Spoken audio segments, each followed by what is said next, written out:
Bonjour à tous, bienvenue sur la chaîne Bulb High Tech. Alors aujourd'hui, une petite réflexion que je me fais.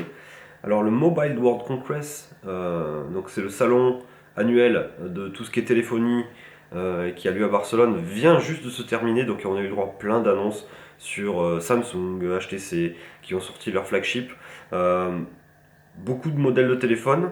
Et dans le lot, je me dis qu'en fait, j'ai pas été super emballé. Il n'y a pas grand chose qui m'a plu, même s'il y a énormément de beaux téléphones qui ont été annoncés. Le HTC One M9, le Samsung Galaxy S6 avec sa version Edge sont des téléphones qui sont bien, mais j'ai pas été plus emballé que ça. Et je réfléchis un petit peu pourquoi j'ai pas été emballé, et je pense avoir trouvé la réponse. La réponse, elle est toute simple, c'est que j'ai un téléphone ici, donc le OnePlus One, qui me plaît toujours autant, et c'est peut-être un peu pour ça que forcément j'ai pas bien aimé les nouveautés. Et je vais vous expliquer en quelques mots pourquoi ce téléphone est toujours aussi bien pour moi, aussi au top, même s'il commence à être un petit peu vieillissant.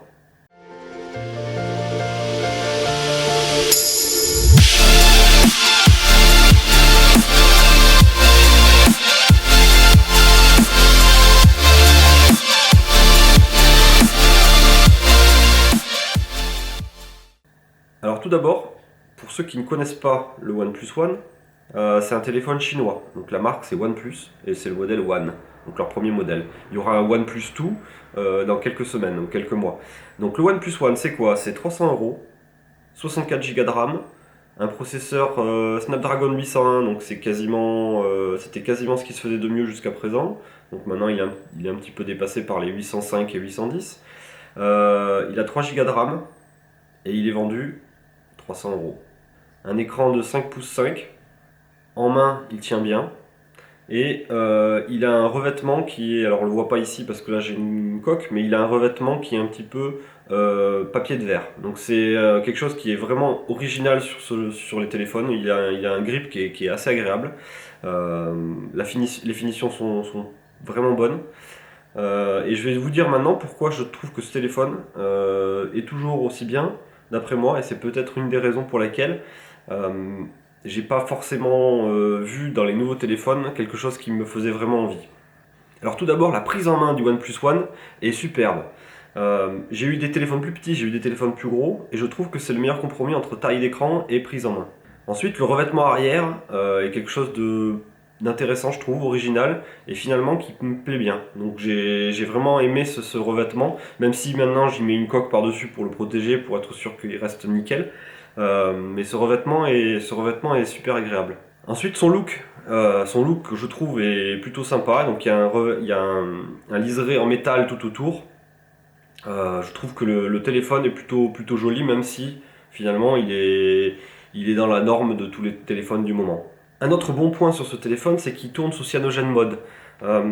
C'était aussi un des avantages de ce téléphone lorsque je l'ai acheté, c'est que je savais que j'allais avoir des mises à jour rapidement et régulièrement.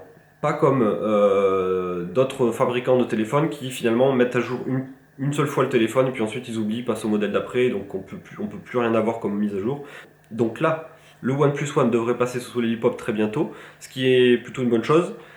Ça a pris du retard, donc là je commence à être un petit peu déçu de la part de CyanogenMod et de OnePlus One, mais ça devrait arriver au cours du mois de mars. En termes de rapidité, ce téléphone est toujours aussi rapide. J'avais essayé de le comparer avec le Nexus 6, et j'avais trouvé finalement que le OnePlus One ne se défendait pas si mal que ça.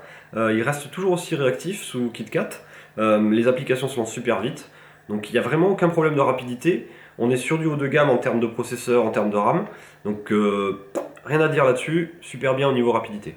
La batterie est plutôt bonne, je l'utilise énormément et j'arrive à tenir une journée sans recharger le téléphone. Donc c'est le premier téléphone finalement qui me fait cet effet là, c'est-à-dire qu'en gros je peux ne pas le recharger dans la journée sans problème.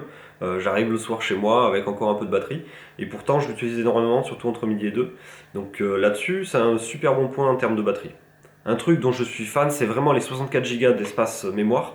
Donc j'ai pris l'habitude finalement de le blinder avec plein de musique, avec énormément de trucs.